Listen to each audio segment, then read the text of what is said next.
All right, guys, what's going on? Welcome in. So currently at UCF Jaguars house, that's what's up with all the Jaguar stuff, but I'm slowly trying to infiltrate it, right? I have the mini green light going in the back. I have the Jet helmet back there.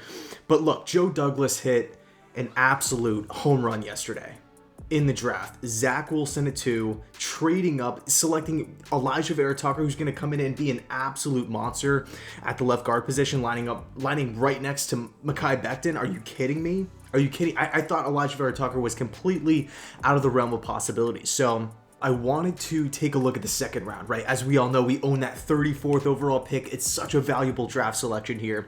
We don't have the third round picks, right? Because we traded up for Vera Tucker. We had to give them both away, but I'm happy because we didn't have to give up, a future first round pick, a future second round pick, anything like that. And we were still able to hang on to the 34th overall draft selection here. So I wanted to really just take a look at the second round pick. Look at the board, who's available, who fits, because we're looking at how this draft is kind of going so far. We're seeing a lot of players taken, right, that weren't really expected to be going this early, right, like Jamin Davis and whatnot. And I get it, right, because it's the virus year, there was no combine. It's a really tough season to try to predict which direction teams are going to be going in, but man, there is so much talent still on the board for the Jets at 34. And yes, we don't have the first pick in the second round. Jacksonville owns it, but it doesn't really matter because there's just so much talent. So let's get into it. So the first player on this list was a guy who I thought was a lock for the first round. And quite frankly, let's just say the Jets didn't trade up for Elijah Vera Tucker, right? He wasn't on the board. Let's just say the Vikings just stayed at 14 and took him. If this player was there at spot number 23, I would love the draft pick. But yet here we are with Zach Wilson, with Elijah Vera Tucker entering round 2, and he is still available now. Granted, the Jacksonville Jaguars could take this player. I wouldn't put it past them. But it's Oklahoma State tackle Tevin Jenkins. Tevin Jenkins is an absolute mauler. He's an animal. I mean, just the way he plays the game, it's just so aggressively. He wants to attack defenders. And you gotta love that, right? As a Jet fan coming off of a 2-win season, you want guys in the building just like Mekhi Becton. Guys that want to go out there and attack. You can run behind him. He's fantastic in the running game. He fits the system.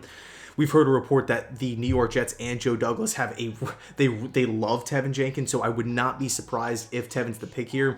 But like I said before, I could see Tevin being the pick for Jacksonville at 33 because I feel like I'm not the only one that envisioned Jenkins still being on the board here. So Tevin Jenkins would be a humongous boost. Player number 2 is another guy who I thought was going to be a first round lock, right? It's JOK, the Joker. The outside linebacker from Notre Dame, Jeremiah Owusu-Koramoah. Koramoah is the ultimate Swiss Army knife, right? He's lined up at nickel corner. He can play some safety, outside linebacker. He's just really a defensive chess piece that you can kind of put wherever you want on the defense side of the football. Now, I do think Koramoah's best fit was with the Cleveland Browns, and I was shocked when they passed on him because I didn't think he was going to be on the board for Cleveland, and then they went ahead and passed on him. But he's good in pass coverage. I think he would come in at this outside linebacker position for the New York Jets. And by the way, a lot of people have compared Koramoah to Jamal Adams, interestingly enough. But I think Koramoah would step in, and of course he would be an upgrade to the outside linebacker unit.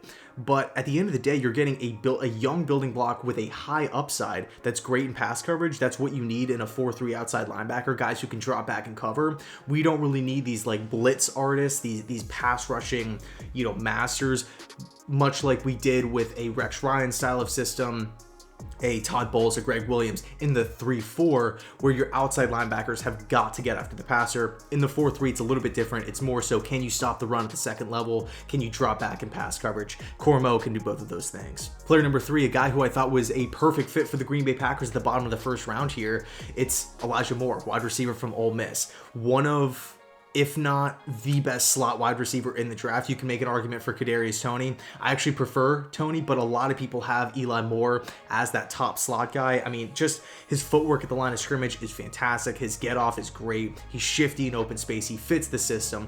If the Jets were to draft an Eli Moore, now all of a sudden you can maybe trade a Jamison Crowder, get a draft asset back, save $10 million, and move forward with Eli Moore on a brand new rookie contract. So that could be in play. Again, I could see Eli Moore going to Jacksonville here with that 33rd overall pick.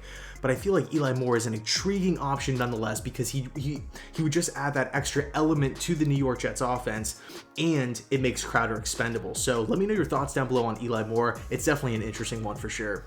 Next up, player number 4, the center that we all love from Oklahoma, Creed Humphrey. Okay, Creed Humphrey just has so many likable traits. He has great size, he fits the system, he's great in the running game, tons of production, solid in pass pro.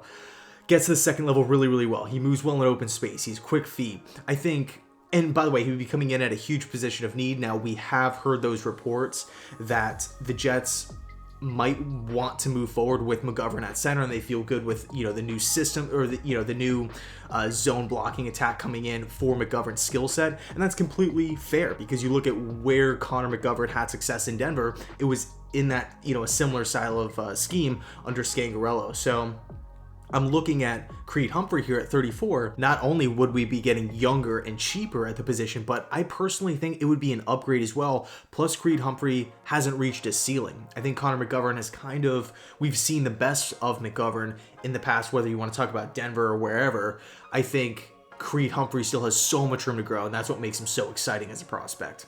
Player number 5, linebacker, edge rusher from Georgia, Azeez Ali. Ojulari he's pretty much like a defensive Mekhi Becton, a defensive Tevin Jenkins, where he just plays the game so violently, right? He just wants to go out there and just attack. He wants to inflict pain, and I know it sounds crazy, but if you're a defensive-minded football fan, if you're a defensive coordinator, you love that. You don't want to be pushed around on Sunday. You want guys that come in the building, wrap up, slam guys down, and really make their presence known. And that's exactly who Ojulari is. Okay, now, personally, I do think there is a little bit of a question mark as far as a scheme fit. I kind of view Azeez more as that 3-4 outside linebacker, stand-up pass rusher. So if we, for example, still had Todd Bowles or Greg Williams, I think that this pick would be absolutely incredible. Of course, I would still love this pick, and he would be an upgrade. But I do feel like he's maybe more of a fit for a 3-4. I don't know, that's just my gut feeling on it, but still a huge upgrade nonetheless.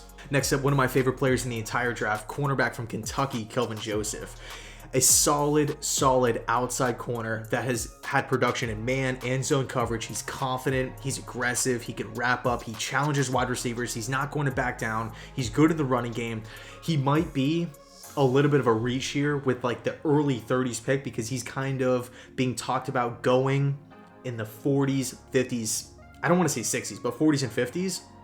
But then again, we're seeing guys go off the board earlier, like way earlier than expected. And I mean, we look at all these players that are falling, right? So nobody truly knows the exact draft value of all these different guys. So for me, if Kelvin Joseph is sitting there at 34 and we want to take a swing on him, I think we didn't bring back Brian Poole. We haven't really addressed the cornerback position at all. Steven Nelson is still out there. I would love that. Richard Sherman is still out there. I would love that. I like Bless Austin. I like Bryce Hall a lot, but I don't feel 1,000% like at ease with just those two, and that's it. I think we still need to add talent to the room. I think Kelvin Joseph has an incredibly high upside as well.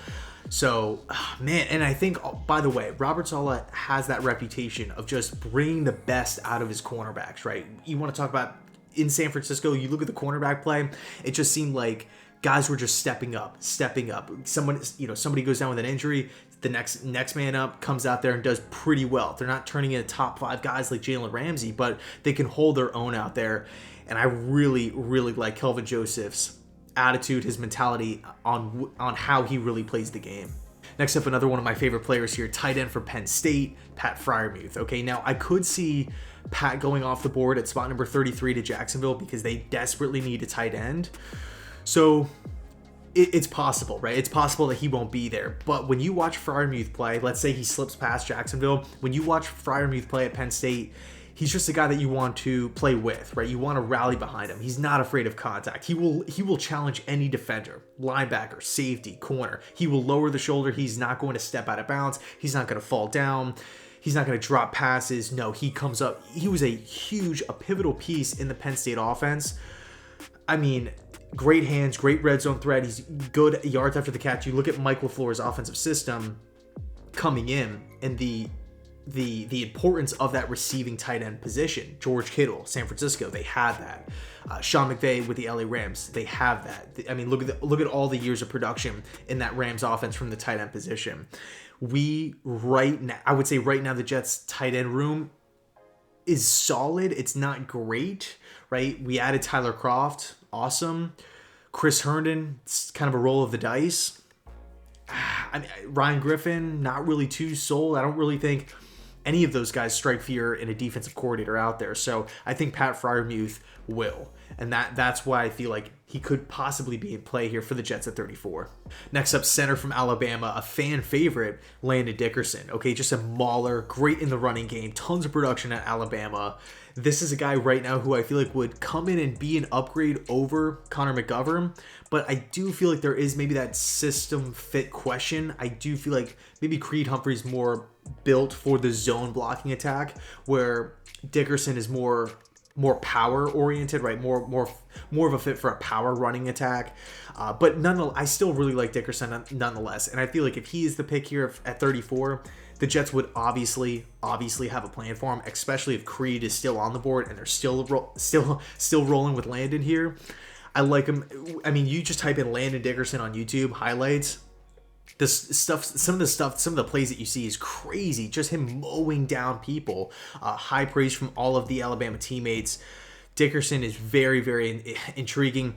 Won't fall. I would say he's probably going to go in the 40s. Right, I definitely could see Miami taking a swing on him too, because they have that high second round pick as well. But Landon's a guy to keep your eye on. And by the way, I know there's a lot of Jets fans that really like Landon Dickerson as well. There is kind of that fan push to Landon. Next up, corner from Florida State, Ahmed Samuel Jr. This was a player that I felt like could be in play for the Buffalo Bills at the bottom of the first round, and even the New Orleans Saints. But hey, he's here in round 2. I don't think the Jaguars will take him. I think right now they're solid at the cornerback position. They added Shaq Griffin, so Ahmed Samuel would come in, and in my opinion, be the starting slot corner for the team. He is a little shorter. He's 5'10", 185, but he has great production in man coverage. He's really quick in open or in short passing situations. And he's not afraid to wrap up. So I feel like for those 3 reasons alone, and the fact that the Jets have kind of neglected that nickel cornerback, the nickel corner position through free agency, we didn't bring in K'Wan Williams. Brian Poole is still out there. I think Ahmed Samuel could very well be in play here, and he has experience on the outside as well. And it is kind of a projection thing that he would be a slot guy. But, I mean, at the end of the day, Ahmed Samuel can play. I'm from Florida. I've watched a lot of Seminoles, a lot of Gators, a lot of Hurricanes football. And Ahmed Samuel can play, man. He's really, really good. I feel like in round 2, he's going to be a steal. I don't really think he's ever going to be a top 5 Jalen Ramsey, Marcus Peters style of corner. I think he would come in and fit what the Jets want to do on defense. I think at the end of the day, if Samuel is the pick here at spot number 34, a lot of people would be on board. A lot of people would get excited about it. And last but not least, edge rusher from Wake Forest, a guy who we haven't really talked that much about, right, in past videos and whatnot, like throughout the draft process, but it's Carlos Basham, an athletic, rangy pass rusher that doesn't really have tons and tons of pass rushing production, right, at Wake Forest, and he might not have the best, like, explosiveness right off the line of scrimmage, but I feel like his upside, his size, his length, his speed are all traits that Robert Saleh can look at as that edge rusher opposite to Carl Lawson and say, you know what, over time, we can develop this kid into something great. I never really see Basham being that 12, 14 sack guy, like a TJ Watt or something like that, but I see him being more so like a Trey Flowers. And I get that we're talking about 2 different schemes here, but just a guy who could come in, consistently get that 7, 8 sack number, and also set the edge in the running game, right? Because Basham can do some damage in the running game. Like, that's kind of an underrated trait about Carlos. But at the end of the day, man, there's so much talent still left on the board. And we didn't even talk about, some other guys like Ifeatu Melifonwu from Syracuse. I feel like he would be a huge upgrade, even though he's considered more so around pick 40s, 50s, possibly even the 60s. So 34 might be a little too high. Who else? Terrace Marshall from LSU. Great size, great speed, great production. I mean, 4.3 speed with Zach Wilson's arm. sign me up for that for sure. Now, maybe there's a question mark about him playing on the outside because we already have Denzel Mims and we have Corey Davis as those two, boundary wide receivers. But I still feel like if Marshall's the pick here, he can be utilized. Who else? Sam Cosmi, tackle out of Texas. I feel like that's unlikely at this point, but hey, he's still on the board and he was expected to go round 1 to maybe, a team like the Colts or something like that. Like, he wasn't like a top 15 guy, but bottom round 1, if he's there in round 2, I feel like you should definitely take a look. So we'll leave it there. Thanks so much for watching. Let me know some of the prospects that you're maybe hoping for in round 2. There's so many of them. I know we didn't talk about all of them here, but yeah, thanks so much for watching. And as always, go Jets.